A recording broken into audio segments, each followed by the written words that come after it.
Oh, was this a birthday This gift? was a birthday gift. Everyone say happy Yes. belated birthday to Kate. Thank you. Oh my gosh. I I can't hear believe it. I'm 35.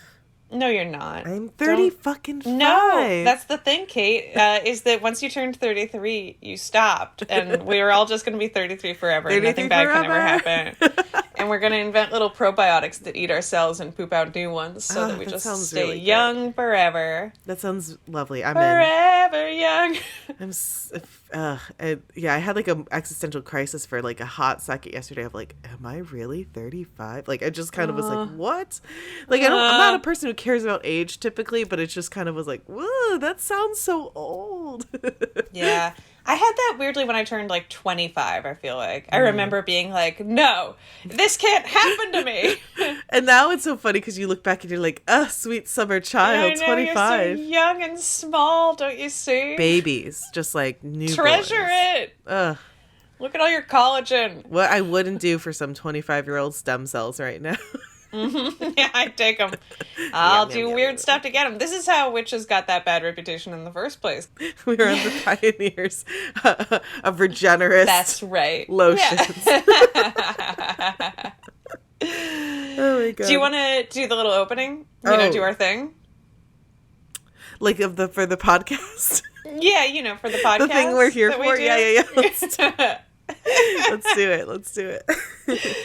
All right. Welcome to Witchcast. Witchcast. 'Cause it's Witchcast. I'm Emily, I'm Kate. and we are your co-hosts of this, the Witchcast podcast. That's right, we're your learning, growing, ever-evolving novice witch is here to explore everything under the woo-woo, witchy, esoteric, spiritual, non-mainstream, awesome umbrella universe. We're listening to sun. post-punk. We're telling you your music taste sucks. If it's alternative, we're there. Yeah, black lipstick, you betcha. Yeah. Oh my gosh. Quickly, have you been watching Wednesday? Speaking No, of I haven't yet. punk alt. I've heard Moody. people love it. I mean, isn't it like the number one show ever on Netflix or something like that? Or like the Ever? most streamed hours in a single week? Oh wow, like more than like Stranger Things and stuff? I didn't know I think that. so. I think it like set a record. But that could just be like maybe like first week, first season Yeah, or something like that. maybe. There could be like an asterisk that I don't know about. But I think that it like set some serious records. Or maybe Oh, it was that's just like the awesome. most streamed thing of the week. I don't know. Yeah. What do I know? It is But I doing think really people well. are Yeah. loving it. Whatever People are really that into is. it. We started watching it. We're a couple episodes in. Matt cannot binge it. We only can watch one episode a night because it's like, it is a little long. Like it's I think it's like a 40 to hour, 60 minute, per Yeah. episode. And then it's a lot. It's like Riverdale meets Harry Potter meets Sabrina meets Oh Nancy my. Drew, but like it's all kind of very dark and like, angsty and teen, but also like a little bit of fun Adamsy, culty camp, but like mostly leaning on very earnest. The lead actress Interesting. is great. I think she's doing a great job playing this specific version of Wednesday. And of course, Christina Ricci, spoiler alert, is in it too. That's fun. Gasp. But anyway, it's we Gasp. kind I'm of gasping here. I feel like we're not the target demographic for this show. Like we're Yeah. older. Uh-huh. Like I think it's definitely trying to, like I said, it's the Riverdale folk. Like Yeah. maybe, Gen Zers. Like it seems a Oh little. my god. I young. watched some of those shows just a little bit. Like I did watch the whole first season of Riverdale. And I did enjoy it, Yeah. to be honest.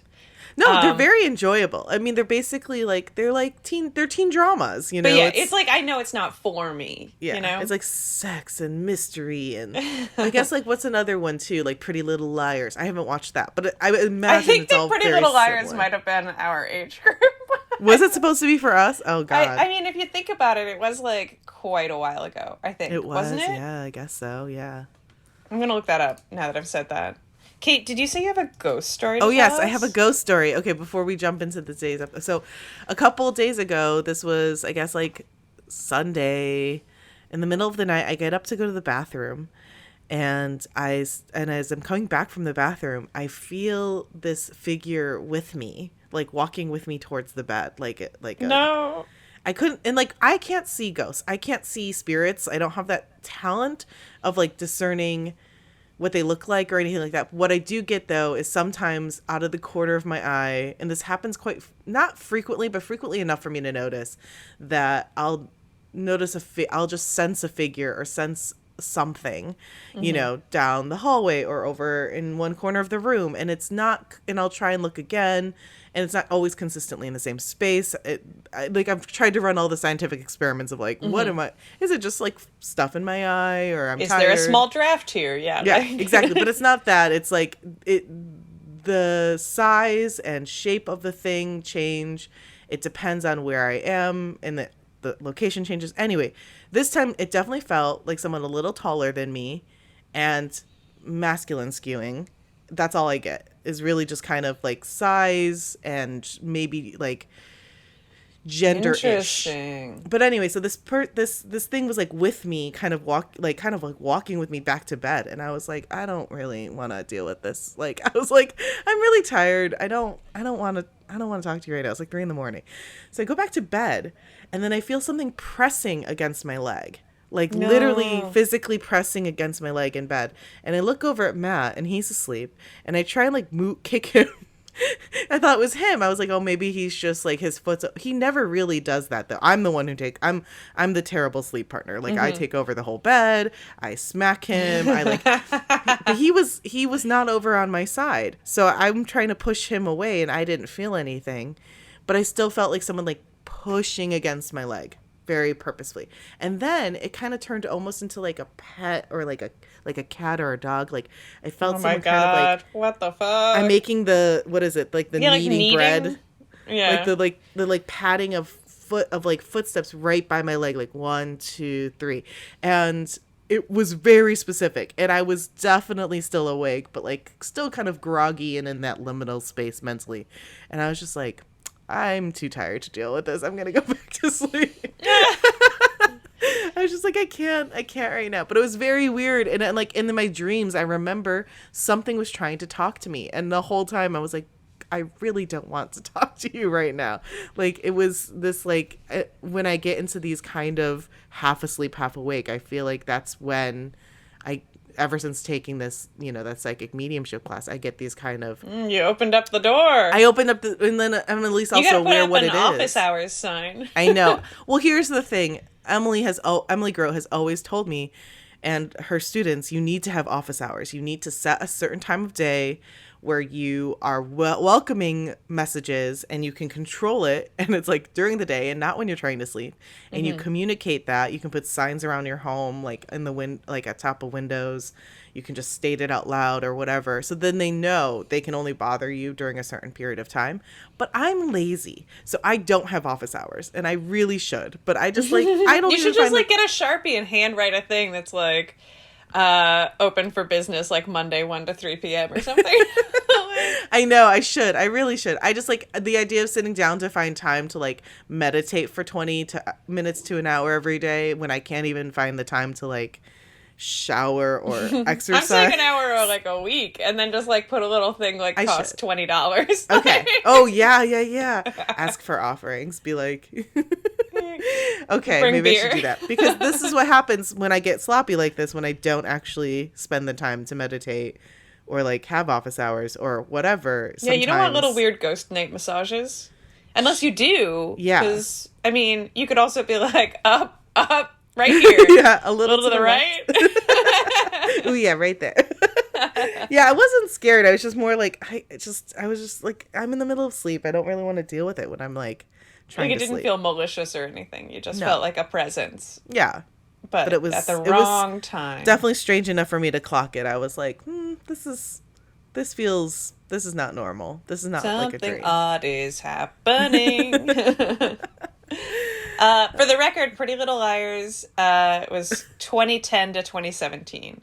So I guess it wasn't like forever ago, but it was like, if you were 19 watching that show, you were born in 1991. which Yeah. is not significantly younger than us. So I had graduated college by then. So that was like during my whole, I was living Pretty Little Liars essentially. Yeah, right. I never watched it either, but I feel like I think of it as being like for the teens, but really like it ended in But it's 2017. Yeah, no, after you're 7 right, because young seasons. kids now would not have. No, I mean they might like go back as like a vintage show. Like, Yeah. Oh my the god. way we watched like Stop. I guess was Dawson's Creek like a couple years ahead of us. I feel Yes. like I wasn't allowed to watch it because I was a little too young for it. It was a little too mature for me. Yeah. Mm-hmm. Yeah. Also, my parents being Catholic, like anything that remotely hinted at sex. Boo. Hard no. Boo. Wait, I've told you the story about how like I tried to watch Scream at a friend's house, and I called my mom to ask her permission because I was such a fucking goody two shoes, and she was like, "Well, you're already there," and she's like, "You're gonna get scared, but fine," and I was like, "No, I'll be fine. It'll be okay. Like whatever." And then, like at the same time, like I totally was hoping she would tell me no. So Oh yeah, you were trying to get out of it. You weren't calling because you're such a Yeah, I good was kid. trying to You're get- like, I was I don't want to watch such a this scary movie. fucking chicken. Oh my god, I had nightmares for 2 years because of that movie. Uh-huh. But before she hung up, she goes, "Wait a second. Isn't there a sex scene in that movie? Like, not is there a person who gets halved by a garage bunch door? Of brutal murders in that movie. That is fine. But a Watch sex away scene that bit, but where you they better make not out look at two humans. and fade into doing black, stuff. like they didn't even show anything." And I Yeah. would totally lied to her. I was like, "No, there's no sex scene.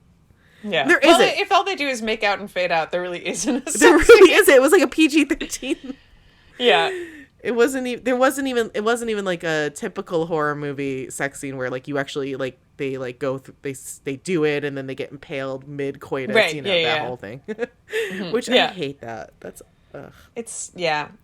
Well, because it feels like it's so such a on like the a nose. puritanical like you did a bad thing and now you're being punished. The Like, machete is a metaphor for my penis. Yeah. ugh, boy. Anyway, what are we talking about today, Em? I think we're doing a story time. Story time. Story time. I'm so congested. I Excellent. feel like. Oh no. Are you congested in the mornings, or is this just a sign that I really need to clean my apartment? Because I am congested like every morning. I have like a kind of a permanent post nasal drip, so it's Yeah. less in the morning and more just kind of like at any given time I might be like, oh, I need to blow my nose. Okay. Okay. And then Well, I feel don't. less. Otherwise, like I'm not sick. It's just like it just kind of is a constant gooping. Yeah. Yeah. Okay. Yeah. Me too. I Yeah. feel less weird than. I just had the thought before I called you today. I was like, is this. I've been passing this off as normal, and is this actually normal? Like, there's so many health things. I feel like I'm like, oh Although yeah, also, everyone. like, it's has always this. good to like dust your apartment or like vacuum. You know, if you're having like every No, I'm time just you're kidding. in a certain space for a long period of time, you get stuffed up. Oh my god, I'm such a slob on the inside. Like I try really hard to be clean, but I did not clean out I have an air cleaner in my bedroom, and I did not clean out that filter the entire time I've owned it. And I've had it for like 2 years. So I finally replaced the air filter. Finally. Like I was like, I'm gonna get my life together. Love it. Girl, that thing was Love that just for you. disgusting. Like it was like No, gross. I hear you. There's like, so the back of my office chair collects dust, and I always know when I've been A, lazy, and B, busy when I look, and there's just like a horrible, like, thick layer of dust. Because I'm sitting right here, so I guess it gets like all my dander, which is a lot of like what dust is, right? It's just like human skin that's fallen off. So it's just yes. like I'm sitting on a tiny throne of my own like dead skin cells. Honestly, love that for you though. You're like a little trash rat queen. It's amazing. Little dust bunny Fortunately, queen. I have recently cleaned it out, but the last time I did it, I was like, wow, this is disgusting. Because it gets like caught in the mesh and stuff. It's just like, That's really frustrating. yeah. I don't think I've ever even looked at my chair. I need to look at that now. Oh, it could be very satisfying. Let me know. It also, I will say too, living in the city, dust accumulates, I think, so much faster. Yeah, Like, I mean, it's just like we live in a constant like particle zone. You know what I mean? Like we're we're just always Cinderella. little bits of stuff, soot, yeah, whatever. soot Yeah. everywhere. It's just, yeah, the city's fucking filthy. Anyway, clean your house, everyone. It's witchy to vacuum. Anyway. I just bought a bunch of containers online. I finally caved, and because I was like wanting to buy things secondhand more often, but I can't find something that's secondhand that lives within walking distance of me, and we don't have a car right now, so like I couldn't justify taking a $60 Uber to go pick up something secondhand that would not actually save me any money. Whatever. I bought a bunch of new containers. They come in 2 days. I'm so excited. I'm going to be so organized. Yeah, containers rock. Ugh. God bless Always them. more containers for me, please. Always. Anyway, okay, so stories. So story time. I was going to talk about Yeah. absinthe. Ooh. Yeah. What about you? What are you talking? Delicious. I am talking about a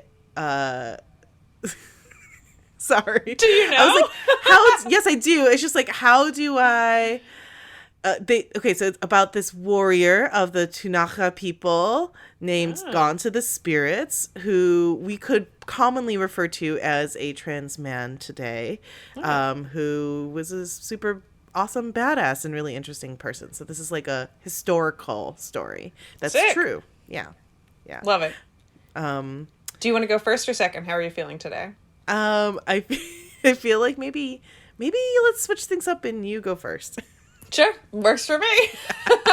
Because, dear listener, we tried to record this 2 weeks ago, and I went first, and my audio was completely fucked up. So It was unusable. But, Yeah. you know, that was just a great excuse for us to hang out and do this all over again. And you haven't actually heard my absinthe story yet. I You've haven't. heard of it, you know. exactly, Not all that's of why I it. think it'll be nice. No, I haven't heard. Like, I feel like you said you got one sentence Yeah, in, and I was like, two sentences, and you were like, "Hey, I have a little bit of a problem." Houston, we have a problem. Yeah. So take it away, Emily. All right, let me sit up straight for this. Oh yes, posture. Stretch. Okay. I know we don't typically we're recording this in like the early afternoon right now, and that's that's Yeah, well, not different even. for us. It's still morning by like a minute. By a minute. All right, so talking about absinthe, you might ask yourself, what's witchy about absinthe, Emily? And I would say, hear me out. So anyone who was in college in 2007 would probably remember that in that year, the U.S. unbanned the sale of traditional absinthe, sort of. But why was it banned in the first place? And does it really contain any mystical or hallucinogenic properties? I'm going to tell you. So absinthe, as we know it, was invented in the Swiss Alps in the 1790s, purportedly, by a man who went by the name Dr. Pierre Ordinaire. Purportedly, not because we don't have a record of this. This is 100% a record, but absinthe has some longer tendrils that we'll talk about. So absinthe is, what is it? It's a liquor or spirit, as opposed to a liqueur where sugar is added. It's made primarily with wormwood and then a host of other herbs like fennel, chamomile, coriander, and star anise. Traditionally, it would have been made with brandy, but these days it varies a bit, just some kind of like neutral spirit. It's basically like a gin or a wormwood flavored vodka. Oh, I had no idea. Yeah, people think it's a liqueur. It's not. Also, I never put two and two together that liqueur is alcohol with sugar. I'm like, duh. Wow. Yeah, that's helpful. Yeah. The more you know. Okay, so, however, the use of wormwood in herbal medicine dates back to ancient times. In fact, the name absinthe comes from the Latin Artemisia absinthium, and there's conjecture over whether that itself comes from the Greek absinthian, meaning wormwood or undrinkable, because it can be very bitter, or possibly the Persian root asfand, or the variant esfand, which we're getting into conjecture here, but that's a lot of like linguistics and etymology once you get far enough back. Anyway, they believe was used to refer to another bitter herb, which was commonly burned as a protective offering, in which case that would suggest that its origins lie in the reconstructed Proto-Indo-European root spend, meaning to perform a ritual or make an offering. That's Wikipedia level, but it's fun to think about that idea. Anyway, so wormwood's ancient uses. The first mention of wormwood or its herby cousins in medicinal applications, meaning like very similar herbs, not just like any herb, is in something called Eber's Papyrus, which dates back to the ancient Egyptians circa 1550 BC. The ancient Greeks, which we know via Hippocrates, used wormwood extracts and drank wormwood-infused wine as part of a folk cure for digestive issues and flatulence. And drinkable wormwood even appears in the Bible as wine infused with wormwood, which was then used at that time used to treat a wide range of conditions, including jaundice, menstrual pain, anemia, and bad breath. So by the time Dr. Pierre Ordinaire turned it into a brand new elixir, wormwood was actually well established as a folk cure for a bunch of different ailments. And it's worth remembering that before modern science, elixirs were what is this note? And it's worth remembering that before modern science, I wrote this all down so I would stay more organized. Elixirs were common among like hedge witch, quack doctor, town healer, snake oil salesman, all sorts of like the good and the bad, like town healers and also like not so good people. Anyway, so when Pierre died, he left the recipe and a ton of money to his housekeepers, the Henriot sisters, and they began selling it more commercially. So there was a rumor that this was because they were actually locals who had already been making absinthe for like years in their family when he arrived with some French royalists who were fleeing the French Revolution, and he was actually just paying them back for co-opting their recipe, which would gel. Yeah, that checks out. So yeah, one thing leads to another, and a couple years later, another guy in that same area started making absinthe even more commercially. So they were selling it, like, commercially, but within their little area. And then a guy came along and was like, oh, we should, like, get this out there. Not as, like, an elixir or, like, it's not just herbal medicine. You could just drink this. So he was like, I'm going to sell this, but as a beverage. And that guy was a guy named Abram Louis Perrenot. Pernod. Yada, yada, yada. His son changes his name to Pernod, and in 1805 creates the absinthe manufacturing company Pernod Fils, meaning son of Pernod. And he does it across the border in France for tax reasons. Whatever. Right. The French try it, they like it, they bring it to Algeria to see if it helps with dysentery and malaria. It becomes super popular. Then in the late 1800s, there's a problem with the grape crop, and wine becomes harder to come by, and so absinthe becomes like the drink of choice, which is how you know about like Toulouse-Lautrec and Van Gogh and Degas and all these Parisian cafe guys drinking it, right? Wow, cool. I didn't know that. Yeah, I think this is all really interesting, but super interesting. I hope you guys do too. Okay, and then hold on a tick, there starts to be some backlash against absinthe, right? So that people call it the green fairy. They say it causes hallucinations, which they blame on wormwood, which does technically have like a hallucinogen in it, but it's in such small quantities. Well, I'll get to that in a second. So, I guess the thing that happens is basically we come to a classic, a lot of things can be true at once scenario.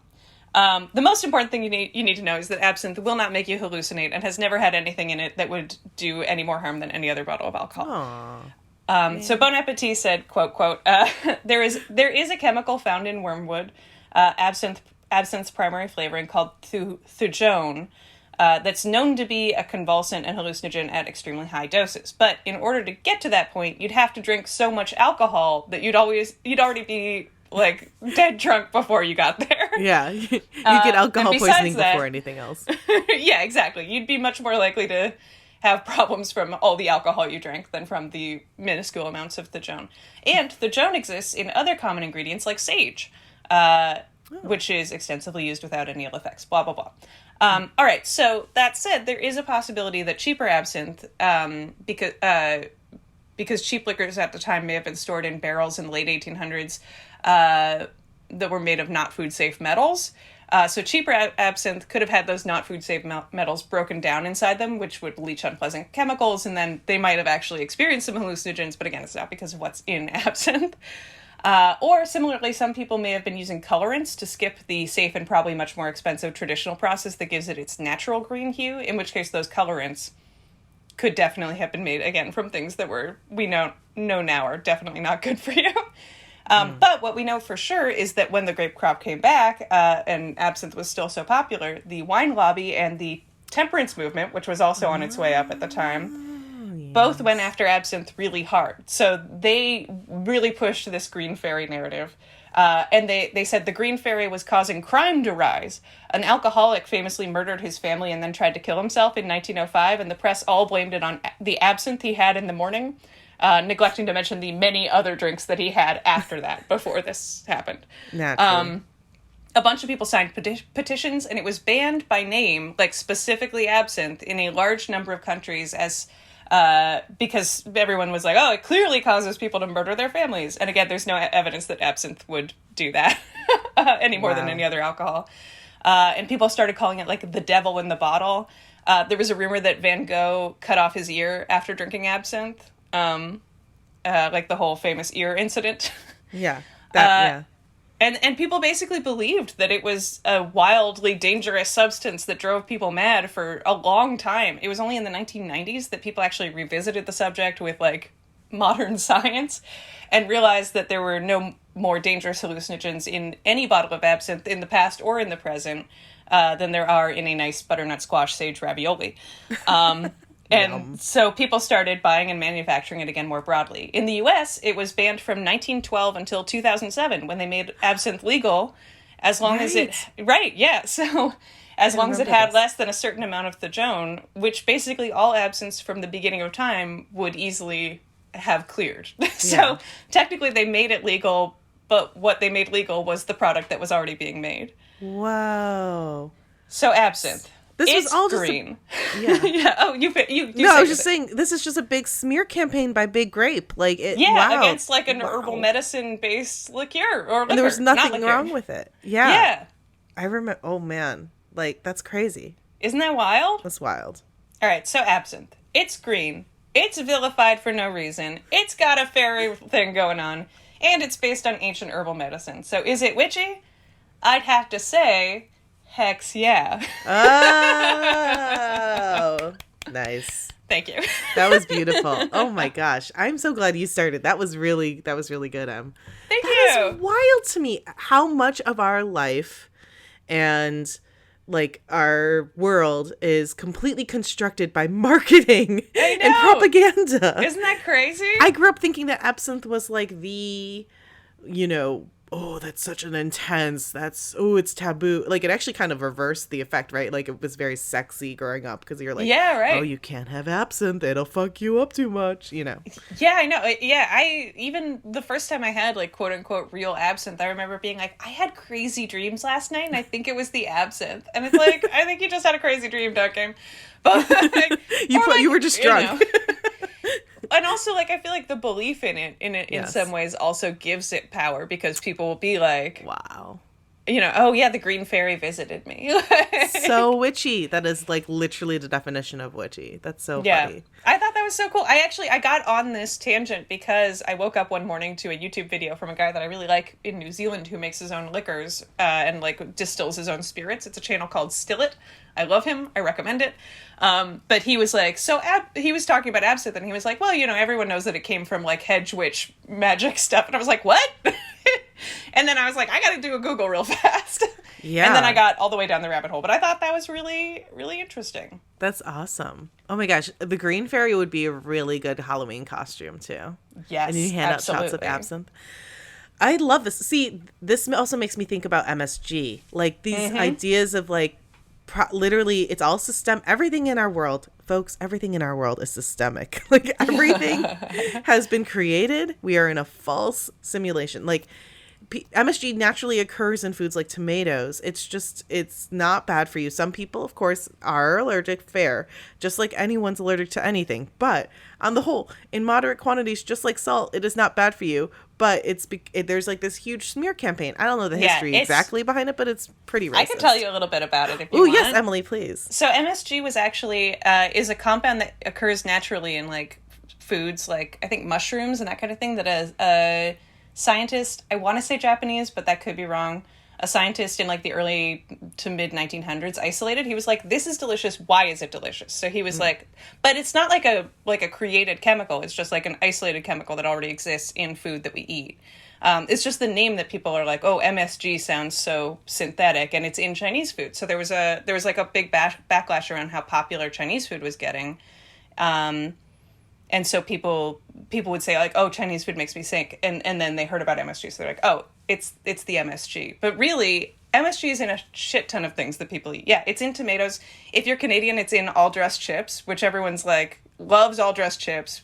Everyone who supposedly gets like, they called it Chinese food or Chinese restaurant syndrome, where people would say they would get sick and headaches after they ate Chinese food. Really, that's not real. It's not real. It's people just being fucking assholes.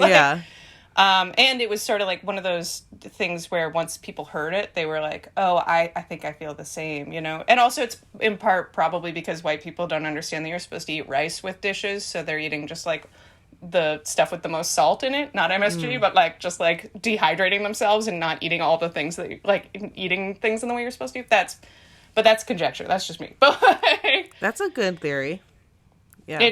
But yeah, like they're sodium bombing themselves and then being like, why don't I feel good? And it's like, you're not doing it right. But it has nothing to do with MSG. MSG is like a totally naturally occurring chemical that makes things delicious, and you should have it for food. I mean, I even grew up like thinking MSG was bad for you. Like it's so pervasive, and I think we're just starting to unlearn that. I'm starting to see a lot more food influencers like Emily here and other and other people, chefs, like coming out saying like, no, MSG is great. You should use it when it calls for it in a recipe. I love cooking with it. I was like fucking up dinner so bad last night because I was missing half of my normal ingredients, and I was like, you know what? I'm just gonna put a little MSG in this sauce. It was delicious. It was great. Like the dinner totally was salvable because of that. But yeah, MSG is great, and Chinese food doesn't make you sick. You're just being racist. Yeah, I mean, will say it won't make you any other sick than any other kind. Exactly. Of food no more or less get. than any other. Yeah.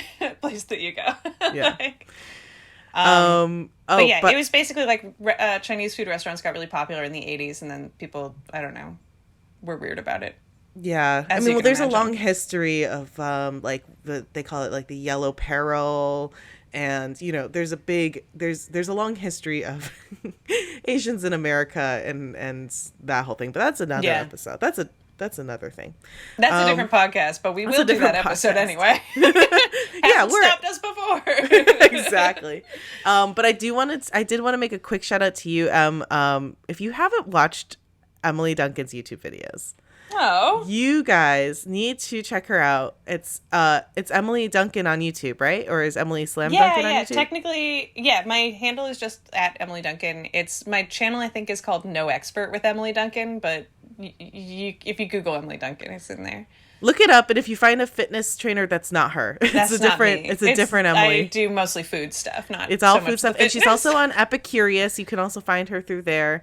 You just launched a French toast episode that was so good. You are so funny, and I love your videos, and I love the food you create. And I know we talked about this before, but it always bears repeating to shout out all the work you do with your content. It's so good. That warms my silly little heart. Come check me out. Yeah, follow Emily. We have fun. It's so good. Also, I forgot. I have another thing I wanted to tell you. So, our friend Rowan Rivers, who we've had on the show a few times. They're an amazing witch who lives over on the West Coast. They just sent me a belated birthday present. I have to send you a picture of this. It's a crystal advent calendar. What? It is a handmade. It's like they took a hoop, like an embroidery hoop, and painted like the 3 moons symbol. Oh my God. And then hanging from the hoop are little wrapped like burlap and cotton like packages with little like cheap, plastic gems glued onto them with numbers on them. So every day you open up a new little bulb that has a different little crystal inside, and it comes with a sheet of what crystal it is and what it means. I was like squealing when I opened it. It's like the perfect gift for Rowan, that's so good. So thank you, Rowan. I love you so much. That was really sweet. I'll send you a picture. I'll post one on I want to see that. Yeah. And they're officially they're co-owner of their co-op store. Amazing. They have locations in both Portland and in, I think, San Francisco. It's called congratulations, Rowan. The Raven's Wing Magical Co-op. So, yes. Oh, it's in Oakland, California. Sorry, it's in Oakland, California. Nice. See. I get Oakland, Portland. No, I think they have a Portland location too. Anyway, if not, I'll delete. They're out there. Raven's Wing Magical. Yeah, Raven's Wing Magical Co-op. Check them out. They're in Oakland. Okay. If you're on the West Coast, go buy a crystal or something. Yeah. Go support. Give them a little kiss for us. Mwah, mwah. Yeah. Anyway, I had to brag about that because it was like super, super exciting. That is wild. That rocks. That rocks. Oh, sorry. Okay, so my story today, like I said, I forgot the most important part about Gone to the Spirits, but I'll just get into it because I forgot the whole witchy angle for a second. It's been a couple weeks. So when I first started researching this, it was National Native American Heritage Month, November, and it was also Transgender Awareness Week, which is observed from November 13th to November 19th. So even though I knew this was going to launch later, I still was like very much in that spirit and came across this really awesome TikTok by this account called Yesterqueers, like yesterday, but yesterqueers. So please follow them. And they do a ton of different content on historical queer people, queer history, which I love. And they did a quick little video about this person gone to the spirits. Now, they're a person who lived in the 19th century from the Tunaka or Kunite tribe. I will get into a little bit of that. I am going to mispronounce, and I have already, a lot of this. So I'm going to try and focus on the English translations, just like Yesterqueers did in their video. But I also didn't just watch the video. I'm not just regurgitating it. I did also go do more research. but let me just dive into it. Yeah, I'm gonna do my best, and I'm sorry in advance. Words. Yeah. So the Kunite people, also known as the Tunaka, there's Kasanka, Kunite, Kunatai. They're an indigenous people of Canada and the United States. The Kunite bands live in southeastern British Columbia, northern Idaho, and western Montana. The Kunite language is a language isolate, so it's meaning that it's unrelated to the languages of neighboring peoples or any other known language, which is super cool. But that means it's really hard to find like pronunciation examples. So again, so sorry. Yeah. If you do belong to these people and you do know how to pronounce these things correctly, please let us know. That would be super cool. Feel free to send us a voice note on Instagram. I would love that. Yeah, send us a voice note. Oh, would love that. So this person, gone to the spirits, was born sometime around 1780 in the vast Tunaka lands, and he was assigned female at birth. He later then transitioned and identified as male. So I'm going to be using he, him pronouns throughout this story to honor his, true identity later in life. That might get a little confusing, and I'm sorry, but I felt like that was important. So the records we have about Gone to the Spirit's early life is from David Thompson's Columbia River Journals. Some white dude, I don't know, from around 1811. With a name like David Thompson, exactly. It has to be white. You know exactly who he is, okay? He's some traveler explorer dude who wrote stuff down. So Thompson referred to Gone to the Spirits as a prophet who had changed gender and was then a, quote, man-like woman with a wife. So originally, though, Gone to the Spirits, when they were younger, was initially married to a Canadian man. Artist and educator Rio Brodell says that he was essentially a slave wife. So he was like a second wife. Thompson described Gone to the Spirits as a second wife to one of his own men named Boisverd. They got married, we're thinking around 1803. And reports have said that Gone to the Spirits became so common that I had to send her to her relations. As all the Indian men are married, a courtesan is neglected by the men and hated by the women, end quote. Which I basically translate as meaning he was too rowdy, he didn't stay in his place, I sent him back home and to go live with his people.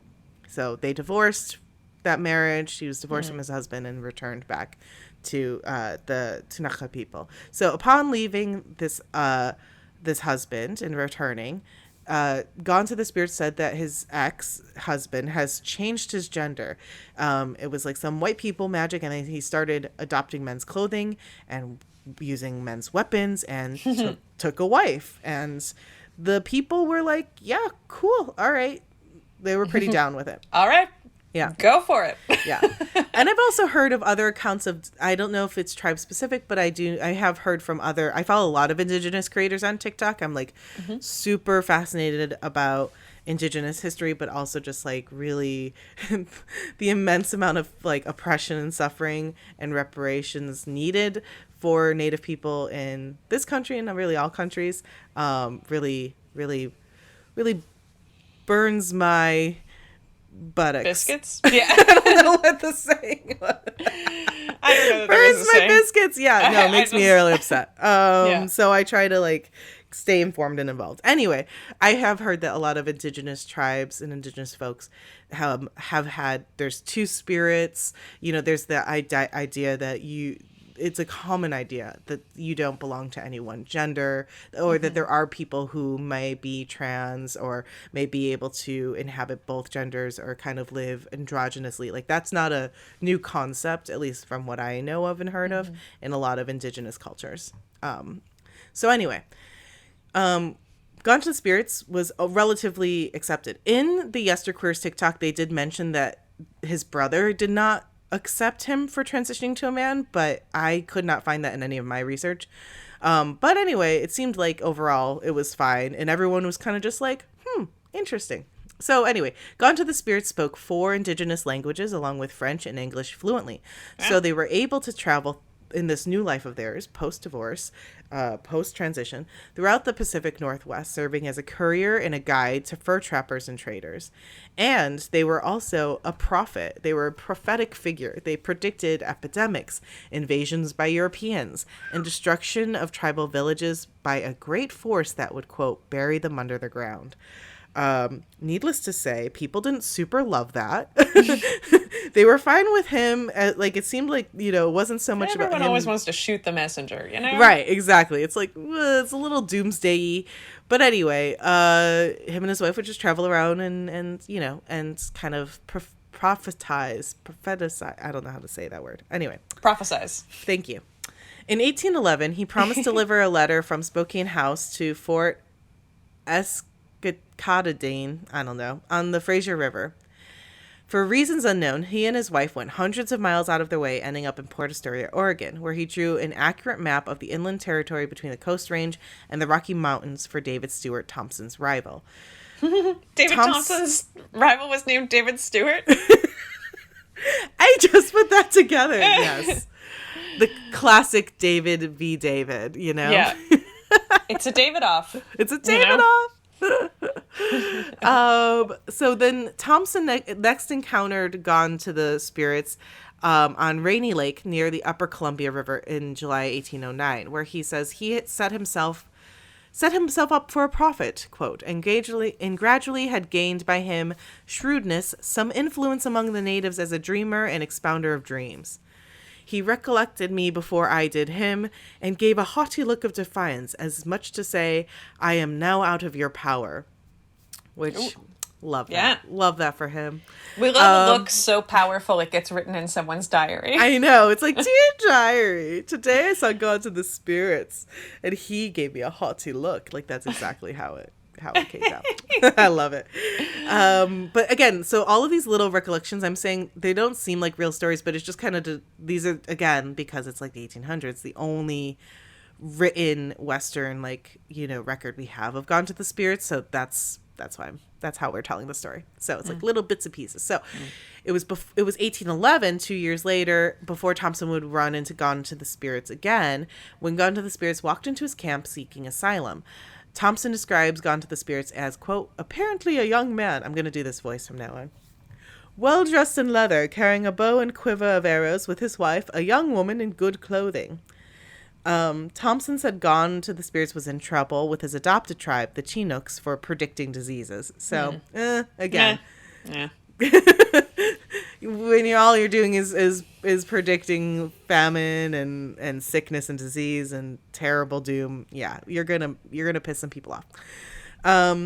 In 1823, John Franklin of the Franklin Expedition to look for a Northwest Passage wrote that 8 years earlier, in 1815, quote, man like woman had been present at Fort Chipewyan near Lake Athabasca, whose followers believed him to possess supernatural abilities and who predicted great change would come to the native peoples in the area. So we already have another record. So this person, all this to say, this person definitely really existed. Yeah. Nice. So it wasn't just David Thompson being like, I had the craziest dream. I know. Thompson's just writing fan fiction out here. Yeah. So yes, John Franklin wrote about Kunite women wearing men's clothing and fluent in French. Oh, sorry. This is another record. This was recorded in 1825 at the Flathead Trading Post, serving as an interpreter to the fort's factor, who was Franklin's source, a Mr. Stewart of Hudson's Bay Company. Stewart said, this is a different Stewart. Stewart said that Gone to the Spirits was believed to be supernatural because he excelled in male roles despite his, quote, delicate frame. And Lee Irwin writes that gender switching was often interpreted as indicating shamanic ability. Huh. So everyone kind of thought, yeah, Gone to the Spirits was like, whoa, he can do stuff men can do. He's a witch. So anyway, when Gone to the Spirits finally like came back, going back now to like current time where we are in this timeline, that's very confusing and I'm sorry. But Gone to the Spirits took up arms for the Salish, who knew him as Ingrace Aughton, but also worked as an intermediary between tribes because he spoke those 4 indigenous languages. In a battle with the Blackfeet, he was stabbed several times in the chest, but witnesses claimed that those wounds closed up almost immediately, which again further cemented this idea, especially among his enemies, that he had supernatural protection. So I also want to make an aside that Gone to the Spirits also acquired the name Sitting in the Water Grizzly after crouching while crossing a stream after returning from an unsuccessful raid, so others would not, quote, discern his sex. So I feel like that's kind of a mean name, but just FYI. I don't know if it was in honor or kind of like a teasing thing. Okay, so unfortunately, though, Gone to the Spirits was killed while trying to negotiate peace between 2 tribes. In older accounts, Gone to the Spirits' death is described as magical, with his wounds healing each time he was struck until finally his enemy had to cut out his heart. So, yeah, in 1837, Gone to the Spirits saved a Salish band by tricking the Blackfeet, who greatly outnumbered their Salish enemies. The Blackfeet then ambushed Gone to the Spirits and, figuring he would not die otherwise, cut out his heart and chopped it into pieces. That same year, a smallpox epidemic decimated tribes across the Northeast, exactly as Gone to the Spirits had foretold. Well, shit. Yes. So, Gone to the Spirits is remembered among the Kunite people as a respected shamanic healer. In 1935, some Kunite recollected relatives who Gone to the Spirits had healed. And Francis Saxa recorded Gone to the Spirits as a prophet and peace messenger who helped his father, Ignace Lamuse, Iroquois missionary, proselytize Catholicism to the Flatheads. And yeah, so anyway, it's not he's little known, but he has a legacy. And I thought it was really interesting. And he sounds like a total badass and was really doing his best to be and a totally truth teller. Witchy. Yeah, super. Totally witchy. And of course was killed for it. In a super witchy way. I mean, in some ways, killed for being a translator. Right, exactly. I mean, it seems like he really did spend most of his life trying to communicate, trying to... Yeah, must have been a super smart person. I mean, speaking 6 languages is like hard. Yeah. Negotiating peace treaties and stuff. Yeah, that's intense shit. Yeah. Anyway, we salute you, Gone to the Spirits. And again, sorry to everyone for all my mispronunciations in that. I apologize. It's probably Salish. Good job. Anyway. No, you did a perfect job, and we all have no notes. Right, guys? Yeah.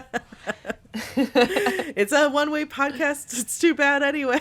I won't hear them. Shall we draw a card? Yeah, I think we should. I think it's your turn. Is it? All right. Yes. I've been drawing quite a. I just. But what is? I can't think of words right now. What is words? Spurred this on you. I just thrust this upon you. Sprung it. Sprung it. Thank you. Yeah. Do you want to do the winged enchantment? Ooh, yeah. We haven't done that one in a while. Yeah, birds are back, baby. Birds are back. All right, so this is the Winged Enchantment Oracle deck, written by Leslie Morrison with artwork by Lisa Hunt. Beautiful. Beautiful. Okay, I've been watching Shark Tank while you're shuffling. I need LVAMP for a second, and you would die. The most recent episode that just got released.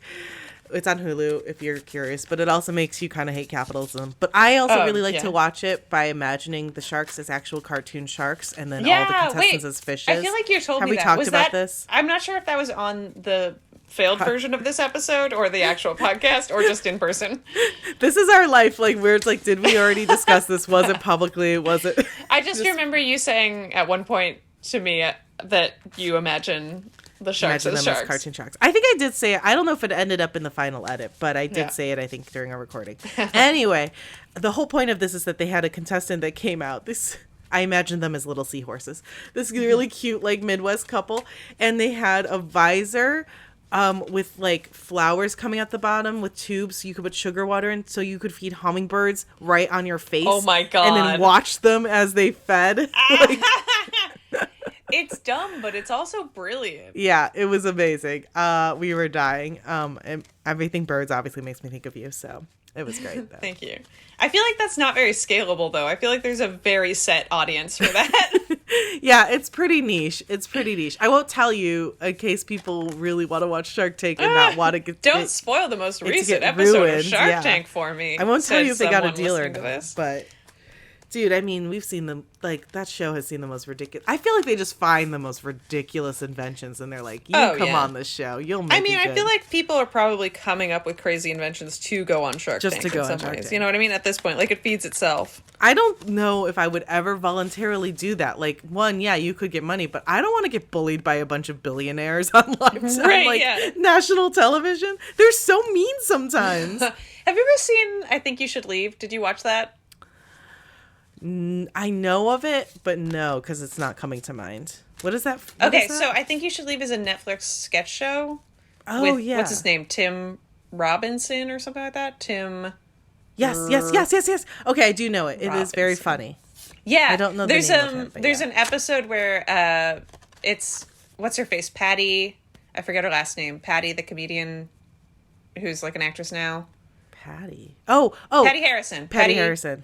Did I get that right? Yeah, Yes. that's her last name, right? Yeah. She's anyway, so funny. she's so funny, but she's on it in like a Shark Tank parody where she's just like, I got my money from an ad. Like, I forget what it is, but like it was like the big Charlie Brown balloon at the parade like crushed her, and she got a big settlement. Oh my God! And it's So like she's her a money's shark slowly now. disappearing. Oh my God, that's hilarious. It's really funny if you can find that sketch. I'm sorry I told that in the most roundabout way. But No, it's I great. love it. I should go back and watch that show again. Yeah. All right. Are you ready to I'm find ready. out your bird? Draw the card. Yeah.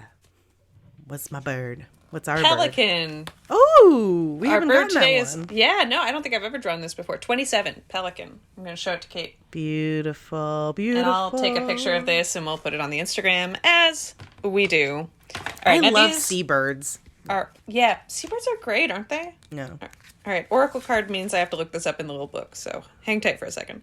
We'll post photos of that card. I'll also post a photo of that crystal advent calendar. We'll all on our Instagram. Nice. Which All Guys right. Podcast. Check it out. 27 pelican. I am pelican, the bridge of the head and the heart. I am careful observation. I am planning with room for negotiation. I am the skills you need to reach the goal at hand. I am unfettered determination. I am the use of team dynamics. Your outlook is too heavy. Your viewpoint too restricted. What you require is a greater adaptability. I am the release of expectation. I am the effortless flow of one thing to another. I am your need to let things unfold and take the best catch. You may have stepped in your own way. You may well be tripping over your own feet.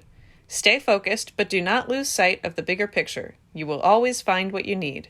You are positive and productive. You are effortless acquisition. You are abundant in resources. You are pelican. Baka! Or something like that. Screech! Gulp, gulp, gulp. That I actually really needed to hear that. That was helpful. Thank you, Pelican. Thank you, Emily. Pelican noise. Pelican noise. Awesome. That was really good. Yeah, that's cool. I think we I killed love this this deck. episode. I think it's in the. I think we. You know I think what? We fucking nailed it. slam dunk. Another slam dunk in the basket of podcast. Yeah. 10 points. If you think we did a slam dunk, we'd love it. if you Yes. would write us a little review, or at least give us a rating. Go onto iTunes, go onto Spotify, give us those 5 stars. Tell us what you think. We love to see it. It means so much to us. We'll repost it on our IG. Yeah, I check every now and then just to see if we have a new one. Usually And- we don't, but yeah. I'm looking. But we're looking, and it helps us, it helps other people find us, and helps us grow. And it's just the 2 of us right now, and we're trying really hard, you guys. So we appreciate it. And, recently it was Giving Tuesday, and, something that you yeah. could give is a 5-star review on Apple Podcasts It costs or Spotify. you nothing. It takes you, just like next time you're on the toilet, just be like, you know what? I'm going to give Witchcast I'm going to do 5 it. stars. I'm going to go give them 5 stars, and I will know that I've made their day. Yeah, while pooping. down You inside. multitasking. Wow, you Queen. can make our day while pooping? Amazing. Which? Which, please. Okay, so also follow us Yeah. on Instagram at Witchcast Podcast. Email us at witchcastpodcast@gmail.com. And our website is witchcastpodcast.com. Our marketing is thorough, baby. It's across the line. We are hitting on all cylinders. We don't have a Twitter, though. Rest in peace, Twitter. Except for Twitter. Fuck that cylinder. Anything else, Em? No, I think that's it. Okay. Thanks again for being here and listening to us and hanging around and Yes. hanging out with us and being so cool and witchy. Yeah, we love you. Love you. And until next time, Hex yeah! 'Cause it's Witchcast.